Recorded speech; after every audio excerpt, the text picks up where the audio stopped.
قابل صد احترام صدر مجلس، معزز محترم علماء کرام، دا عالمی مجلس تحفظ ختم نبوت دا خیشکو یونٹ، داغی ذمہ داران، داغی کارکنان او تاسو عام مسلمانان رونو، نندلتا د ختم نبوت په موضوع سره دا کوم جلسه د انعقاد شوی دا منعقد شوی دا عزتمند مسلمانانو رونو، یو خدا چې ځان پوه کو چې عقیده د هغې اهمیت په اسلام کې څه اهمیت لري. دویمه دا د عقیده ختم نبوت اهمیت په اسلام کې څه دی، او بیا د دې عقیده اهمیت د الله سره سو، د رسول الله سره سو، بیا د صحابه کرام رضوان الله علیهم اجمعین سره سو، بیا د دې اهمیت چې د عام امت سره سو، او عام امت د دې عقیده د پاره څه قرباني ورکړي. مختصر غون توخ پدې کې دا یو څو خبرې استاسو وړاندې بارس کوم. الله نه سوال کوم چې الله زما په جبم هغه خبره هغه شان راولي چې زما د ایمان تقویت سبب هم جوړ شي، استاسو د ایمان د تقویت سبب هم جوړ شي. دغه خبرو دغه وینا په ذریعہ باندې الله پاک زما د ایمان حفاظت هم وکي، استاسو د ایمان حفاظت هم وکي. بہرحال عرض می دا کو چې اول دا چې عقیده ختم نبوت نن مونږ او تاسو دلته راټول شوي یو، نو اول دا زده کو چې عقیده ختم نبوت څه ته وایي، د دې معنا څه ده. بہرحال معنی دا دا چې د انبیاء یو سلسله الله پاک د آدم علیه السلام نه شروع کړې وه. دا سلسله الله پاک د دواړو جهانو سردار شفیع المذنبین خاتم النبیین جناب محمد رسول الله صلی الله علیه وسلم باندې ختم کړې ده او بند کړې ده. د نبی علیه السلام نه پس به بل هیڅ قسمه بل نوی پیغمبر نه پیدا کیږي. دې ته وایي عقیده ختم نبوت. تاسو دې خبره طرف ته مکمل ذهن متوجه دي کنه، داس د کول ډیر لازمی دي، ځکه عقیده ختم نبوت بارک څنګه د علامه ابن نجیم رحمه الله هغه قول مبارک دی چې دا غي ترجمانی دا ترجمه نه دا. هغه فرمایي چې یو سړی په آخرت باندې ایمان لري څنګه چې د ایمان راوړلو حق دی، هغه که په قبر باندې ایمان لري څنګه چې په قبر باندې د ایمان لرلو حق دی، هغه که په فرشتو باندې ایمان لري، هغه که په ملائکو باندې دغه شان په کتابونو باندې آسمانی پدې ټولو ایمان لري، خیر او شر دا من جانب الله دې پدیم ایمان لري. خودي سړی ته لادا پته نشتا چې نبی علیہ الصلوۃ والسلام د الله اخیری پیغمبر دی. هغه فرمایي دا لا مسلمان نه دی. نو د دینه بغیر ایمان نه کاملېږي، د دینه بغیر ایمان نه مکملېږي. نو عقیده ختم نبوت بس دکو وکنه، نو دې طرف ته بلګ متوجي اوسېږو. معنا دا سے وکړه چې د انبیاء سلسله الله پاک آدم علیه السلام نه شروع کړي. دا سلسله الله پاک د دواړو جهانو سردار شفیع المذنبین خاتم النبیین جناب محمد رسول الله صلی الله علیه وسلم باندې بند کړي دا، ختم کړي دا. د نبی علیه السلام نه پس بل هیڅ قسم نوې پیغمبر په دنیا کې نه پیدا کیږي. دې ته وایي عقیده ختم نبوت. وس د دې عقیده اهمیت چې هغه د الله سره سره، نو الله پاک د دې عقیده په باره کې په قران پاک کې سل آیاتونه نازل کړي. نو د دې عقیده اهمیت د دینه معلومیږي چې الله پاک د دې عقیده تحفظ چې دی هغه په سلو آیاتونو سره کړي. جناب نبی کریم صلی الله علیه وسلم 210 احادیث مبارکو کې دا عقیده بیان کړي دا چې زه اخیری نبیم زمانه پس بل پیغمبر په دنیا کې نه پیدا کیږي. نو د حضور اقدس صلی الله علیه وسلم سره د دې عقیده د اهمیت چې حضور اقدس صلی الله علیه وسلم د دې عقیده تحفظ په 210 احادیث مبارکو سره کړي. بیا ورپسې د صحابه کرامو نمبر دی. نو د عزتمند مسلمانانو ورونو د نبی علیه السلام په ټول ژوند مبارک کې کاغه مکی دی او کاغه مدنی ژوند مبارک دی. په مکه معظمه کې د کافرانو په ظلم جبر تشدد سره او په مدینه منوره کې د نبی علیه السلام د هجرت نه پس بیا په جهاد کې د کافرانو سره چې پاغي کې تقریبا 20 غزوات دي چې جناب نبی کریم صلی الله علیه وسلم مبارک پاغي کې په خپل باندې شریک شوی دی پر ټولو غزواتو کې کم صحابه کرام او پر مکی ژوند مبارک کې چې کم صحابه کرام شهیدان شوی دي داغه تقریبا پورا تعداد 200 سمره دي 259 200 یو کم شپېته سمره دي 200 یو کم شپېته خو د صحابه کرامو سره د دې عقیده د اهمیت چې یو جنگ چې هغه د عقیده ختم نبوت د لپاره جنگیدلې دي هغه کله جنگیدلې دي هغه په هغه وخت کې چې کله نبی علیه الصلاۃ والسلام د دنیا نه رحلت وکړو د دنیا نه پردا پوش د دنیا نه پرده و فرمایلا د برزخ ژوند مبارک تلاړ په دغه وخت کې خلیفہ بلا فصل حضرت ابو بکر صدیق رضی الله عنه هغه یو جنگ د هغه سړي خلاف کړي چې هغه په دروغ باندې د نبوت داوا کړي وا زمان وړاندې د مولانا صاحب داغه ذکر هم کو چې داغه نوم مسیلمه کذاب داغه خلاف چې کله دا جنگ او جنگید په دغه یو جنگ کې چې دا د ختم نبوت د پاره شوی د ټول اسلام د حفاظت د پاره چې کم جنگونه شوی هغه کې 200 یو کم شپېته صحابه کرام شهیدان شوی دا یو جنگ چې دا صرف د ختم نبوت د پاره شوی په دې کې 1200 صحابه کرام چې هغه شهیدان شوی په دې دا اهمیت د صحابه کرام سره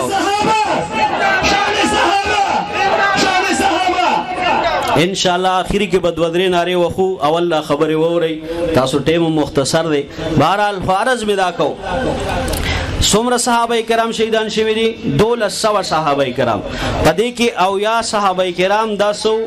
دا بدری صحابه کرامو چې د بدر صحابه کرامو ته چې چا په غزوه بدر کې شرکت کړو نبی عليه الصلاه والسلام ته فرمایلو د دینه پس ک تاسو یو عملم نه کوي تاسو جنتیان یې ک تاسو نه منځ وی نه روزه وی نه حج وی نه زکات وی نه جهاد وی هیڅ عملم نه وی نو تاسو سه تاسو جنتیان وی دا او دغه پکې بیا څومره صحابه کرام شهیدان شوی دي او یا صحابه کرام دا چالي غلیو د حضرت ابوبکر صدیق رضی الله عنه غلیو د حضرت ابوبکر صدیق رضی الله عنه د عقیده ختم نبوت اهمیت ما ته بیانې چې د عقیده ختم نبوت اهمیت دومره دی چې ما په 1200 صحابه کرام قربان کړو خو په عقیده ختم نبوت می حرف را نه وسته چې کوم خلکو پاغه باندې حمله کړي و هغه می برداشت نه کړی شو او بیا په عقیده ختم نبوت می او یا بدری صحابه کرام شهیدان کړ خو د عقیده ختم نبوت حفاظت چې دی هغه می ضروری وګڼه لہذا دا موت ته سبق راکې او بیا امت مسلمان دا اول ورځ نواله ځکه چې نبی عليه الصلاه والسلام فرمای زما امت کې به څومره کسان پیدا کیږي 150 په پیدا کیږي ما یو حدیث ویلې هغه کې حضور فرمای انه سيكون في امتي كذابون 30 ان قریب زما په دې امت کې به 150 داسې کسان پیدا کیږي چې هغه به دروغجن وي كلهم يزعم انه نبي هر یو بدا داوا کوي چې نبی ما نبی عليه السلام فرمای انا خاتم النبیین لا نبی بعدي ز خاتم النبیین زمانه پس بل پیغمبر نه پیدا کیږي وس دغه عقیده په حواله باندې یعنی صحابه کرامو قربانی په ورکړه او اوس آینده امت مسلمه د دې لپاره څه قربانی ورکړي نو سلسله د هغه وخت نه شروع ده مسلمه کذاب په دروغ د نبوت دعوا وکړه هغه شان اسود انسی هغه په دروغ د نبوت دعوا وکړه سجاح یو خزه پیدا شو هغه په دروغ د نبوت دعوا وکړه دا سلسله راتله د ایران کې یو سړیو بها الله په نوم باندې هغه په دروغ باندې د نبوت دعوا وکړه اسحاق اخرس یو سړی هغه په دروغ د نبوت دعوا وکړه دغه شاندار سلسله راتله په هندستان پاکستان جوړېدو نه وړاندې د دې د تقسیم نه وړاندې د میرزا غلام احمد نومي یو سړی هغه په دروغ د انګریز په اشاره باندې په دروغ د نبوت دعوا وکړه او دا سلسله به تر کومه پورې جاری وي دا به تر قیامت پورې جاری وي دا به تر کومه جاری وي تر قیامت پورې به جاری وي عزتمند مسلمانانو ورونو زمانہ وړاندې مولانا صاحب دا هم او فرمایل چیرې دا سوجه ده چې د ختم نبوت د عقیده لپاره باقاعده یو تحریک یو تنظیم چلیږي د نورو د عیسایانو خلاف مستقل تنظیم نه چلیږي د هندوانو خلاف مستقل تنظیم نه چلیږي نه به تاسو چرته دا ویلی وي چې د دوی نه بایکاټ وکړه د دوی نه کله چې ګستاخیو کې بیا د هغې د بایکاټ اعلان کیږي تر هغې پورې نه کیږي زما پر ملک هندوان اوسیږي زما پر ملک عیسایان اوسیږي په دې ملک چې دی نو هغه سیکان اوسیږي چرته علما کرام اسلام دا نه وی چې بایکاټ کوا کاروبار وسره داغي سره کیږي داغه سره کاروبار جایز داغه سره خوراک جایز دا وجه سره زما عزتمند مسلمانانو نو د کفر اقسامو پیژنې یو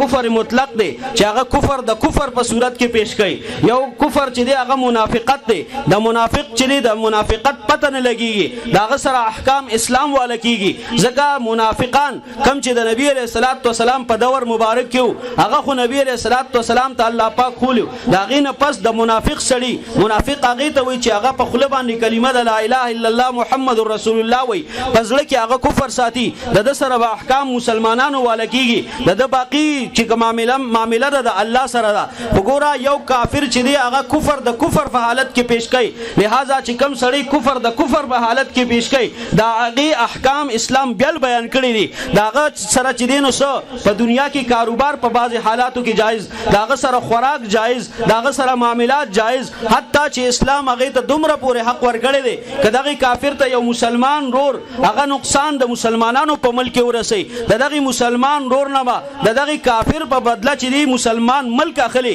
داغه عدالت پر هغه نه بدله اخلي خو یو قسم کفر داسې دی چې دی کفر او هغه د اسلام په جامه کې هغه پیش کوي دغه کفر چې د اسلام په جامه کې پیش کوي یعنی هغه کفر چې د اسلام لیبل په لګولې دی د تسوي د تزندقه وي د تسوي زندقه اوس آسانو الفاظو کې هغه کفر کم کفر چې د اسلام یعنی هغه سړی چې کم سړی کفر ته اسلام او اسلام ته کفر وي دی ته بیا سوي زندق کافر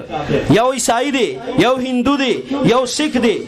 عیسائیت پیش کوي هغه دلته تبلیغ کوي نوم د عیسائیت به کوي هندو کو د هندویت چې دی هغه به تبلیغ کوي هندویت به تا مخ ته پیش کوي سکھ به د خپل هغه مذهب هغه ارستا ته پیش کوي یو واحد دغه زندق دی چې هغه دی کفر او کفر د اسلام په جامه کې پیش کوي نو کفر د اسلام په جامه کې پیش کول دا دوکا دا او دا دجل دی دجل دی ته وایي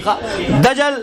لکه نبی علیہ الصلوۃ والسلام فرمایي زما امت کې به ډیر دجالان راځي یو حدیث کې دا دجل څه ته وایي دجل هم دی ته وایي چې کفر د اسلام په جامه کې پیش کول تاسو به وایي چې دا بلا څنګه خلګي لکه عام مسلمانان په دې خبره کې په تشویش کیږي چې دا بلا څنګه سړی چې هغه به کفر پیش کوي د اسلام په جامه کې نو د دې صرف یو مثال در کوم لکه یو دا زمانه وړاندې په دې باندې ذکر وشو لکه یو قادیانی زمو استاد سره ملو شي زمونږ د عام مسلمانانو سره او هغه وته وی چې عجیب خبره را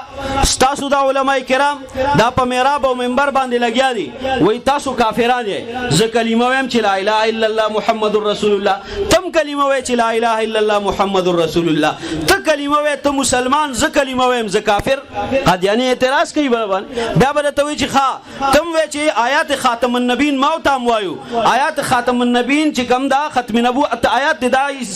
دا قادیانیان هم وای وس قادیانی وی چې زم خاتم النبیین منم او زویم چې زم خاتم النبیین منم نو قادیانی وی چې عجیب خبره ده ته خاتم النبیین منې نو ته مسلمان ز خاتم النبیین منم نو ز کافر دا څه ده کنه دا خو ګوره عام مسلمانان زمونږ رونه دوکه کولی شي کنه وس به زما ورور مسلمان هم دلته چې هغه په تشویش کې چې عجیب خبره ده دا علماء کرام اسی خلکو پسې لګیدلی چې دا کافر دی او دا مسلمان نه وروره خبره دلته دا ځان سره خبره یاد کا هغه د کفر په جامه کې موت ته اسلام پیش کړي دا اسلام دای په د پاسه لګولې دي دنه چې دی هغه کفر دی دنه څه شي دی هغه کفر دی څنګه کفر دی موت چې کلمه د لا اله الا الله محمد رسول الله وایو نو د محمد رسول الله صلی الله علیه وسلم نه زما استاد ذهن فورا چرته زی مدینه منوره ته ځي کنه هغه مبارک هسته ته ځي کوم چې وسم د جنت په یو ټوټه کې مدفون دي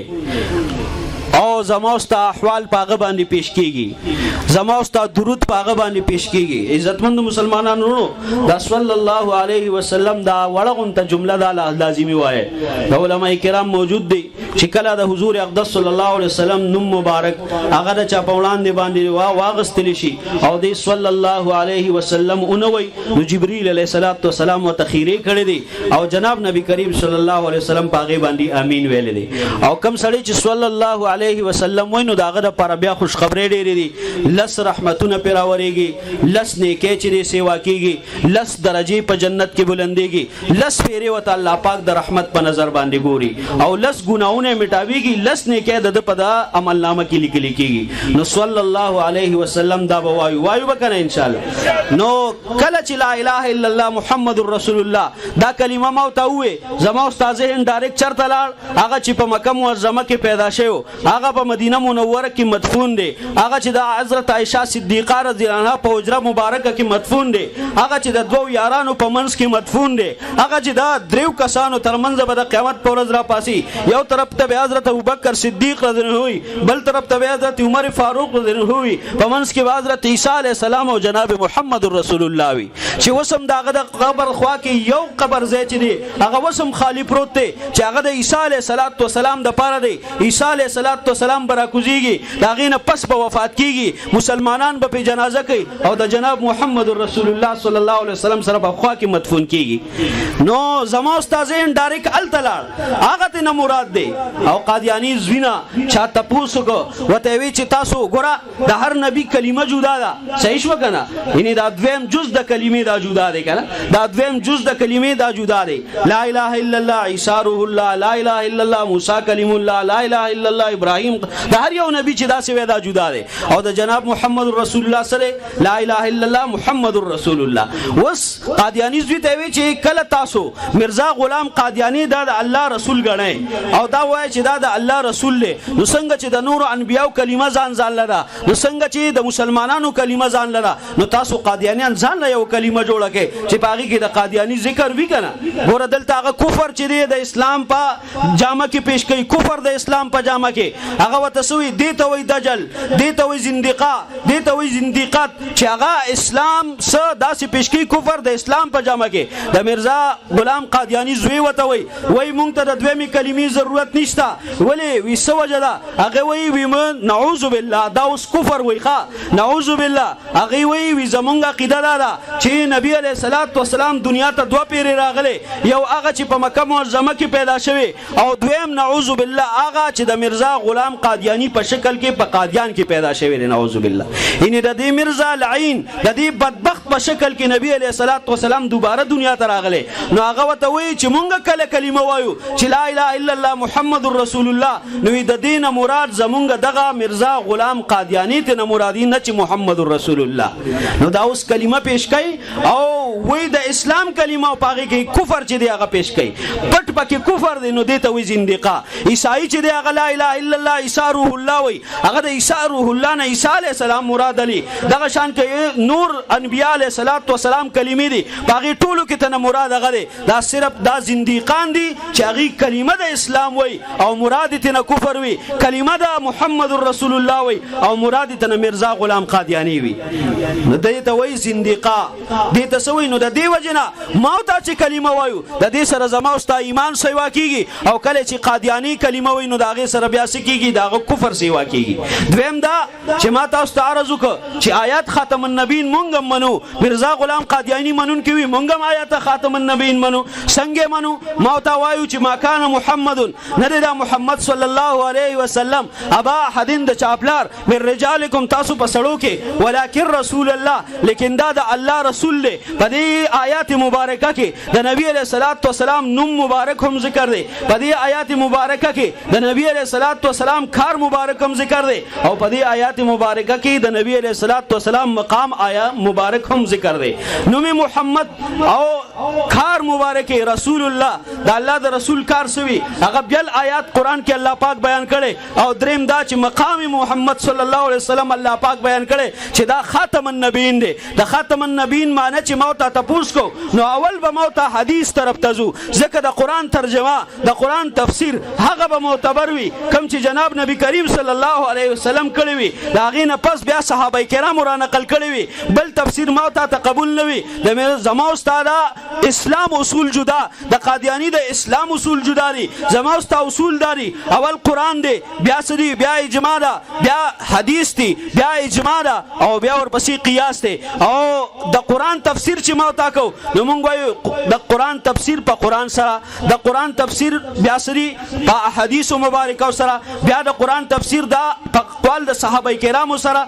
او بیا په اجماع امت سره او قادیانیان چې خپل تفسیر پیش کوي نو هغه وی چې دا سلور وسره دا کی او یو وسره غي سیوا کوي هغه وی د قران تفسیر به هغه معتبر وي کم چې پنځم نمبر باندې د مرزا غلام قادیانی کوم وینا ده نو هغه به خو بیا دا ووري بیا قادیانیان چې کله دا مرزا غلام قادیانی خبره پیش کوي نو دا سلور ونه که د قران تفسیر په قران کې راغلی وي که د قران تفسیر د جناب نبی کریم صلی الله علیه وسلم په حدیث مبارکاو کې راغلی وي که د قران تفسیر دا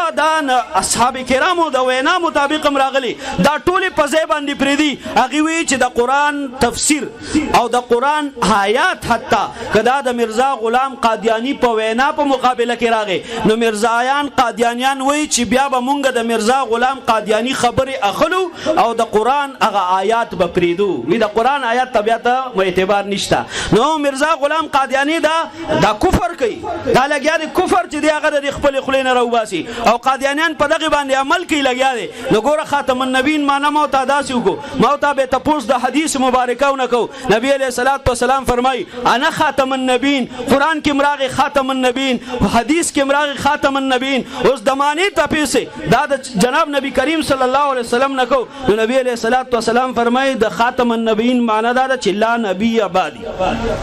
سمانا دا لا نبی بعدی زمانہ پس بل پیغمبر نشتا لا نبی بعدی یو حدیث کی راضی لا نبوت بعدی زمانہ پس نبوت نشتا چاته به نبوت نه ملاویږي خو اوس مرزایان قادیانیان د دې معنی څه کوي مرزایان قادیانیان د دې معنی دا څه کوي دا صرف بیانوم خبره ختموم مخکې بل ځم بیا پروګرام دی قاری صاحب د سره هغه صاحب تشریف ورو او بهر حال عرض می دا کو مرزایان قادیانیان چې د خاتم النبیین معنی دا چې دا خاتم معنی دا سمانه دا په قران کې و پیری دا خاتم لفظ استعمال شوی هغه وی چې د دې معنی دا انګوټا مونږ وته سوایو ګوتا سلی دا مخ کې دا ګوتې دا سلی دا چې بسوا دا با پدی باندې به مهر هغه با بادشاہانو سره تر د جناب نبی کریم صلی الله علیه وسلم پورې دا چې دینو پاغي باندې به مهر جوړ شوی نو چې پکم کاغذ باندې با بادشاہ مهر لګاو نو پاغي کې به بیا سکه نشو کېدو دو نمبرې به پکې نشو کېدی صحیح شو بهرحال پاغي وی چې د دې معنی دا مهر لګول نو معنی څه کوي هغه وی قادیانیان وی د دې معنی دا څه کوي چې مخکې به انبیاء علیه الصلاۃ والسلام دنیا ته راتلل دا به من جانب الله راتلل دا به الله را لګل پاغي باندې به الله مهر لګاو دنیا ته راتله هغه به سو د الله انبیاء اوس دغه سلسله الله پاک نعوذ بالله دغه د نبوت والا مهر دا نبی علیه الصلاۃ والسلام ته الله پاک حواله ک اوس چې کوم سړی د نبی علیه الصلاۃ والسلام کامله تابعداري کوي هغه باندې به نعوذ بالله نبی علیه السلام مهر لګي او هغه به سکیږي نبی به جوړيږي انې د نبوت ورکول مخکې من جانب الله الان کې هم داسې دا نبوت چې ورکی دا من جانب الله ملاويږي دا وهابي دي دا کسبی نه دي دا په عبادت نه ملاويږي دا من جانب الله ملاويږي دا غي چې کوم سلسله وا 1,40,000 کمزجات هغه سلسله الله پاک په نبی عليه السلام ختمه کړي د نبی عليه السلام نه پس به بل چاته نه ملاويږي هو قادیانیان وی چې وس به نبی عليه السلام په خلکو باندې مهرونه لګي او هغه ته به نبوت ملاويږي او بیا سوي بیا عجیب معنی کوي چې دا مهر بیا په بل چام نه لګي دا صرف په دغه لیټرین کې چې مړو دغه بدبخته په خپل غلاظت کې چې مړو په خپل ګندګۍ چې مړو دغه بدبخته چې د هغه ټول عمر په غلاظت کې تیر شوی وی دا مهر صرف او صرف په مرزا غلام قادیانی باندې لګیدلی په بل چا بیا منیم نه نو ما ته معنا دا کو چې د خاتم النبیین معنا دا چې لا نبی بعدی د نبی علی السلام نه پس بل نبی نشتا قادیانیان معنا سکای چې نعوذ بالله اوس به د نبی علی السلام نه پس د نبوت دا سلسله د نبی علی السلام په ذریعہ جاری شو او کم سړی باندې چې نبی علی السلام مهر لګي هغه به نبی کیږي دا معنا د کم ځای نه کم ځای ته ورسیدا دا معنا چا کړی دا د مرزا غلام قادیانی کړي دا د محمد رسول الله صلی الله علیه وسلم د حدیثونو نه ثابت دا د قران نه نه ثابت دا د اجماع نه ثابت دا چا کړي دا مرزا غلام قادیانی کړي نو دا کفر دی د اسلام په جامه کې ما نو تاسو وی چې د ختم نبوت اوس که یو قادیانی زموسته محلي تراشي او هغه دا وی چې را اوټونو د ور راغی زمونږ یو عام مولانا صاحب چې هغه په درس او تدریس کوي هغه په مصلی باندې تشریف فرماره او راشي وته وی یاره زه په وټونو کې ودرېږم ځکه زما استاد ملک قانون او آئین د وټونو ته نشي ودرېدی. اوس مولوی صاحب ته وایي چې زه کلمه وایم ما مسلمان کا هغه به وته چې خو وایي چې لا اله ذکر دا کلمه د اسلام دا لا اله الا الله محمد رسول الله دا کلمه د اسلام دا چې چاوینو اسلام ته داخليږي. اوس مولوی صاحب ته وایي چې کلمه وایي هغه کلمه وایي هغه اسلام ته داخل شي هغه وته زه ورسټونو ته ودرېږم دا کافی ده دا کافی ده دا کافی نه ده. دا عام عیسائی د مسلمانېدو لپاره هم دا کلمه ده خداغه نه ور سره اقرار داله چې عیسی علی السلام اسمان کې ژوند دی د قیامت نږدې به راکوزیږي او ته هم بیا مسلمان داسونه عیسایان چې دا به اسلام ته راځي خداغه شان کته دا یو يهودي نه اقرار غلې داغه لپاره دا کلمه کافی ده کله یو هندو نه اقرار لري د اسلام لپاره هغه لپاره دا کلمه کافی ده کله ته د یو قادیانی نه هغه دا اقرار علی د اسلام داغه لپاره دا کلمه نه کافی کیږي داغه لپاره د دغه علماء ته بیا ته رجوع کې هغه علماء ته کم چې دا ختم نبوت د لپاره پرمیشن باندې لګیا دی ولې ځکه چې هغه دغه پرګ رګ باندې واقف دي نو کله چې دوی مسلمانۍ کې نو دغه د لپاره بیا علماء کرامو چې کومه پرچی جوړه کړي هغه کې وتسلی کی وته وی وایا چې نبی علیہ السلام د الله اخیری پیغمبر دی داغه نه پس بل پیغمبر نشتا عیسی علیہ السلام په اسمان کې ژوند دی د قیامت نږدې به راکوزیږي 45 سال به تقریبا حکومت کوي داغه نه پس به وفات دغه نور خبره خودم روي چې عیسی علی السلام ژوند دی او دنیا ته به واپس راځي اسمانونو کې ژوند دی بیا وت اخره کې دا یو څو خبرې نور کې وی اولیکا چې زمونږ د مرزا غلام قادیانی سره زما هیڅ تعلق نشته په مرزا غلام قادیانی د الله نبی نه بلکې دا سو په د باندې د الله لعنت راوريږي وی اولیکا دا وایا او دا اولیکا کله چې دا خبره راشي چې په مرزا غلام قادیانی باندې لعنت وایا نو دلته کې بیا قادیانی به تختیر وستو نو کو چرته دی په حق مسلمانېږي بیا خو به اسلام ته راځي که په حق نه مسلمانېږي نو بیا به د هغې نه تښتي. بهرحال عزتمندو مسلمانانو زه دا ډېره عظیمه فتنه ده انشاءالله په بله موقع کې که بیا موقع میلاو شه په دې باندې به خبرې کوم خو صرف 2-3 خبرو ته متوجه کوم. عزتمندو مسلمانانو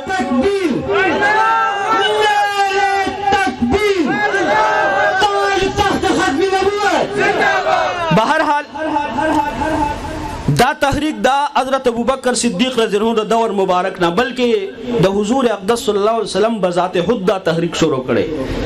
ځکه نبی علیہ الصلوۃ والسلام په خپل باندې حضرت فیروزی دی لمیر دین هو لګړي او چرته لګړي د ګستاخ رسول د ختمولو د پاره لګړي سیدا نو تحریک د هغه وخت نه شروع دی په هندستان پاکستان جوړېدو نه وړاندې د مرزا غلام قادیانی نو سړی چې دا د انګریز په اشاره باندې د نبوت داوا کړي و د نبوت داوا یې سره پاره کړي و د دې د پاره چې مسلمانان به د انګریز خلاف جنگیده او دا جهاد د اهمیت د وستلو د پاره او د انګریز د اطاعت کولو د لپاره انګریزانو دا سړی چې را مخ کې کړ بهرحال د داغه د لپاره مهنتونه او کوششونه کول لګیاو او بیا په خپل باندې وی چې ما په سونه کتابونه چې هغه مې د انګریزانو په تعریف کې لیکلي دي خو دومره مې عرض کو بیا چې دا فتنه را پیدا شو علما کرام د دې فتنې خلاف ودرېد په هغه وخت سره پاکستان هندستان نو جوړ بیا پاکستان هندستان چې هغه جوړ شو او کله چې تقسیم شو دا غي نه پس دا فتنه چې د پاکستان تراله په پاکستان کې چناب نوګر ربوه چې وته به مخ په دغه وخت ځای کې انګریز ډیر ازمکه د فتنې خلکو ته ورکړه چې ډیر ازمکه وته ورکړه د پاکستان ته منتقل شو د بدقسمتۍ زمون اولی وزیر خارجه سر ظفر الله قادیانی هغه د پاکستان وزیر خارجه ولګید او بیا د قادیانیانو دا سوچو چې مونږ به د پاکستان نه قادیانی سټیټ جوړو قادیانی ملک به جوړو او د پاکستان د جوړېدو مطلب سو نو هغه تاسو ته نعره یاد ده پاکستان کا مطلب کیا لا اله الا الله دا په جمع سره وای چې نن هم د سیکولر خلکو ته پته ولګي چې د پاکستان د جوړېدو مقصد دا پاکستان کا مطلب کیا او دا خو ایمان والا پاکستان کا مطلب کیا بہرحال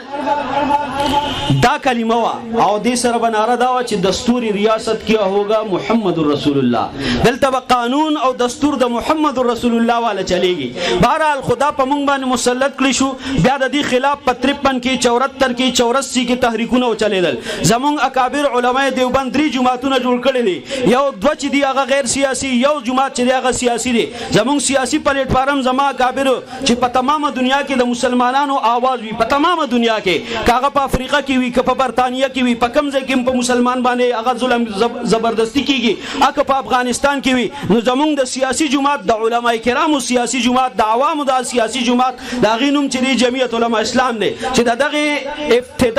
ابتدا د دیوبند نه دننه شوې ده. دوه غیر سیاسي جماعتونه چې هغه خالص او مخلص د مسلمانانو د تربیت لپاره دي، یو چې دی د اعمالو ترویج په تمامه دنیا کې کوي، هغه تبلیغي جماعت دی. دا غیر سیاسي جماعت دی، په دې کې ټوله دنیا چې دا هغه موږ سره شامل ده. او دریم غیر سیاسي جماعت چې هغه زما اکابرو د دې دپاره جوړ کړی چې کله د نبی علیه الصلاة والسلام په ناموس باندې دا کفر حملور شي او کفر په حمله وکړي، په هغې وخت کې د تمامي دنیا مسلمانان په یو سټیج باندې راغونډول او دا حضور اقدس صلی الله علیه وسلم طرفدار جوړول. د هغې دپاره زما اکابرو چې د کوم سټیج او د کوم جماعت افتتاح کړې وه، د هغې نوم دی عالمي مجلس تحفظ ختم نبوت. عالمي مجلس تحفظ ختم نبوت په تمامه دنیا کې د 53 تحریک د دغې جماعت لاندې چلېدلی، د 74 تحریک د دغې جماعت لاندې چلېدلی، د 84 تحریک د دغې جماعت لاندې چلېدلی، د 2008 تحریک د دغې جماعت لاندې چلېدلی، د 2017 تحریک د دغې جماعت لاندې چلېدلی. عالمي مجلس تحفظ ختم نبوت که قادیاني اسمبلی ته تللی، زما مشران اسمبلی ته تللی، که قادیاني په بار راوتي دی په روډ باندې، زما مشران ورته بار راوتي، که قادیاني بیا سو های کورټو ته تللی، دغې عالمي مجلس تحفظ ختم نبوت په تمامو های کورټو کې مقابله کړې. اسمبلی هم ویلي قادیاني کافر دی، عوام هم ویلي قادیاني کافر دی، بیا زما های کورټ هم ویلي قادیاني کافر دی. که دا قادیاني بیا سپریم کورټ ته تللی، سپریم کورټ ته زما مشران تللی، د عالمي مجلس تحفظ ختم نبوت مشران تللی، هغې د هغې خلاف مقدمه لړاو کړې، بیا سپریم کورټ هم ویلي چې قادیاني کافر دی، د مسلمانانو سره د ده هېڅ تعلق نشته. که قادیاني بیا ماریشس ته تللی، د ماریشس په عدالت کې د عالمي مجلس تحفظ ختم نبوت مشران تللی، هلته یې مقدمه چلولې. د ماریشس عدالت اگر چې د مسلمان نه دی، هغې عدالت هم دا ویلي چې قادیاني او د هغه منونکي څه دي، کافران دي. الحمدلله تر نن ورځې پورې د سکول نه والا د غټې یونیورسټۍ پورې، د وړې مدرسې نه والا تر د یوې لویې جامعې پورې، او د وړوکي یو جومات نه والا تر لوی جامع مسجده پورې، دا څومره هم چې کار کېږي، زما د اکابرو یو پلیټفارم دی د ختم نبوت په حواله باندې، د هغې نوم څه دی، عالمي مجلس تحفظ ختم نبوت. او د خپلو اکابرو به څنګ په څنګ چلیږو، څنګ په څنګ به چلیږو که نه انشاءالله. که د نبي علیه السلام د ناموس دپاره دا مال قرباني راله ورکو به، که د هغې دپاره د اولاد قرباني راله ورکو به، او که کله د جان قرباني راله نو ورکو به که نه انشاءالله. د اخري د دې دانو جواب د نه غواړم، دا 3 نارې لګوم، ستاسو نه اجازت اخلم. په دې باندې نعرې تکبیر، نعرې تکبیر، نعره داسې مه لګوئ، نعره د ایمان والا نعره ده، دا د اسلام والا نعره ده، دا د عشق والا نعره ده، دا د الله سره د محبت نعره ده. دا په زور باندې لګې، د ایمانی جذبې سره به لګو. او مونږ خو ټول مسلمانان یو، په مونږ کې نور څوک نشته، مونږ ټول د حضور عاشقان یو، او د قیامت په ورځ چې د نبي علیه الصلاة والسلام د شفاعت خواستګار یو، چې د نبي علیه الصلاة والسلام په شفاعت باندې به جنت ته ځو. نو نعره به هم هغه لګو چې د نبي علیه الصلاة والسلام دپاره به د خپل زړه نه نعره راوباسو. صحیح ده که نه انشاءالله. نعرې تکبیر، نعرې تکبیر، تاج و تخت ختم نبوت، تاج و تخت ختم نبوت، عالمی مجلس تحفظ ختم نبوت. واخر دعوانا.